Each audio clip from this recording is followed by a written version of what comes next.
શૈક્ષણિક મનોવિજ્ઞાનની પદ્ધતિઓ ખૂબ અગત્યનો ટોપિક અને ઘણીવાર તમે આના પ્રશ્નો જોયા હશે. ખૂબ જ અગત્યનો વિડીયો છે. આપણે દરેક વિડીયો અલગ અલગ ટોપિક માટે બનાવીએ છીએ. એટલે જે તે ટોપિક તમારા સિલેબસમાં છે એ સિલેબસ આધારિત જ બધા પ્રશ્નો છે. એ ટાટ એસ અને એચએસના આ બધા પ્રશ્નો તમને કામ લાગે એવા છે. જોઈએ આપણે આ અગાઉની પરીક્ષામાં પણ પૂછાયેલા એવા પ્રશ્નો આપણે લીધેલા છે. ક્યારે પૂછાયેલા એ પણ આપણે અહીંયા લખેલું છે. આકૃતિને તેના ગુણધર્મના આધારે ઓળખી શકે બાળકનું આ ચિંતન સ્તર વાન હિલ્સ મુજબ કયા સ્તરને દર્શાવે છે? તો જવાબ આવશે વિશ્લેષણ સ્તર. કયું સ્તર? વિશ્લેષણ સ્તર. 14 સેમી ત્રિજ્યાવાળા વર્તુળનું ક્ષેત્રફળ કેટલું થાય? એ જવાબ નથી આપવાનો. આ પ્રશ્નનો જવાબ મેળવવા બાળક સૂત્રનો ઉપયોગ કરે. અહીં વિદ્યાર્થીને કઈ બૌદ્ધિક કૌશલ્ય પ્રાપ્ત કરેલું કહેવાય? તો જવાબ આવશે સમસ્યા ઉકેલ. શું આવશે? સમસ્યા ઉકેલ. પાઈ આર સ્ક્વેર આપણને વર્તુળનું ખબર છે. થોર્નડાઇક કે સ્કિનર જેવા મનોવિજ્ઞાનીઓની વિચારસરણીનો મૂળ પાયો મનોવિજ્ઞાનની કઈ અભ્યાસ પદ્ધતિ આધારિત છે? આ પણ ટાટ એસ એટલે કે સેકન્ડરીમાં 2019માં પૂછાયેલો. પ્રાયોગિક પદ્ધતિ. કઈ પદ્ધતિ? પ્રાયોગિક. મનોવૈજ્ઞાનિક કસોટીના પરિણામોની સાતત્યતા એટલે શું? વિશ્વસનીયતા. શું આવશે? વિશ્વસનીયતા. 2018માં પ્રશ્ન પૂછાયેલો. પ્રયોગને અંતે પ્રાપ્ત થનાર સંભવિત પરિણામનું આગાહી સૂચક વિધાન એટલે ઉત્કલ્પના. શું કહેવાય? ઉત્કલ્પના. જો ને તો એમાં આવે. તમારા ધ્યાનમાં આવે છે કે તમારા વિદ્યાર્થીઓમાંનો એક વિરામના સમય દરમિયાન અમુક બાળકો પર દાદાગીરી કરે છે. આ બાળકના આ વર્તનને તમે કેવી રીતે સુધારવાના? 2012માં પ્રશ્ન પૂછાયેલો. તમે તેને સલાહ સૂચન આપશો? તેના માતા પિતાને તેના સ્વભાવ બદલવામાં મદદ કરવા માટે પણ કહેશો. એને સમજાવવું પડે. વર્ગમાં મોટા ભાગના વિદ્યાર્થીઓમાં જ્યારે કોઈ સંકલ્પનાની સ્પષ્ટતા ન હોય ત્યારે આ સવાલ પણ 2011માં પૂછાયેલો.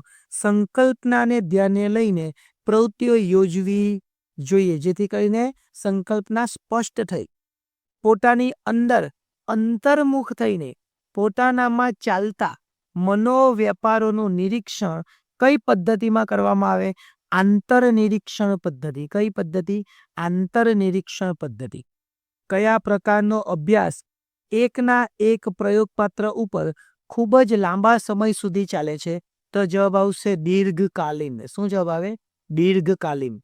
કઈ અભ્યાસ પદ્ધતિમાં વ્યક્તિના ભૂતકાળ અને વર્તમાનના અભ્યાસ પરથી ભવિષ્ય વિશે માર્ગદર્શન આપવામાં આવે છે? જવાબ આવશે વ્યક્તિ અભ્યાસ. શું? વ્યક્તિ અભ્યાસ. નીચેનામાંથી કયો નિરીક્ષણ પદ્ધતિનો પ્રકાર નથી? દીર્ઘકાલીન નિરીક્ષણ. જવાબ આવશે દીર્ઘકાલીન નિરીક્ષણ. આંતરનિરીક્ષણ અભ્યાસ પદ્ધતિ કયા વર્ગો માટે બિન ઉપયોગી સાબિત થાય? તો જવાબ આવશે તમામ. એટલે બાળકો, પ્રાણી અને મનોરોગી આ બધા માટે આ ચાલે એવી નથી. નીચેનામાંથી કયું પ્રયોગનું લક્ષણ નથી? તો જવાબ આવશે યથાર્થતા. આ પ્રયોગનું લક્ષણ નથી.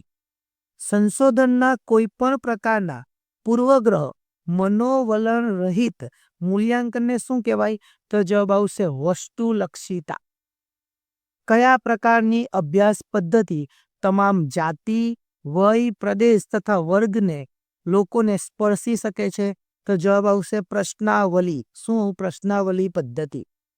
નિયંત્રિત પરિસ્થિતિમાં કરવામાં આવતું નિરીક્ષણ એટલે શું? તેનો જવાબ આવશે પ્રયોગ. આમાંથી કયું મનોવૈજ્ઞાનિક કસોટીનું લક્ષણ નથી? તો જવાબ આવશે પુનરાવર્તન. શું જવાબ આવશે? પુનરાવર્તન. આગળ જોઈએ. કઈ પદ્ધતિ એટલે કે કઈ નિરીક્ષણ પદ્ધતિ વ્યક્તિના વર્તનમાં કૃત્રિમતા આવવાની શક્યતામાં રહેલી છે? તો જવાબ આવશે કુદરતી નિરીક્ષણ. મનોવિજ્ઞાનમાં સર્વપ્રથમ પ્રયોગ પદ્ધતિનો ઉપયોગ કોણે કરેલો? વિલિયમ વુન્ત 1879માં એને કરેલો હતો. પ્રયોગ પદ્ધતિમાં જે પરિબળનું માપન કરવાનું હોય તે પરિબળ કયા નામે ઓળખાય?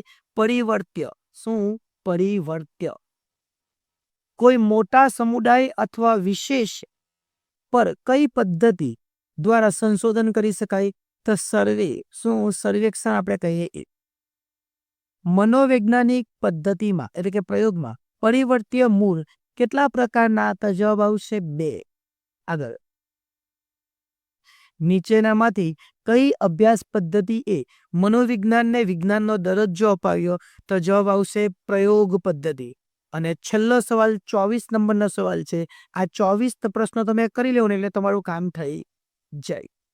કોઈ ઢોંગી બાબાની પોલ ખોલવાની હોય, તેના પર શિષ્ય બની અંદરની માહિતી મેળવવા કઈ અવલોકન પદ્ધતિનો ઉપયોગ થાય? સહભાગી શિક્ષણ. એની સાથે પહેલા સહભાગી થઈ જવાનું અને પછી આપણને ખબર પડે. એટલે આ 24 જેટલા પ્રશ્નો હતા ને એ મોસ્ટ આઈએમપી.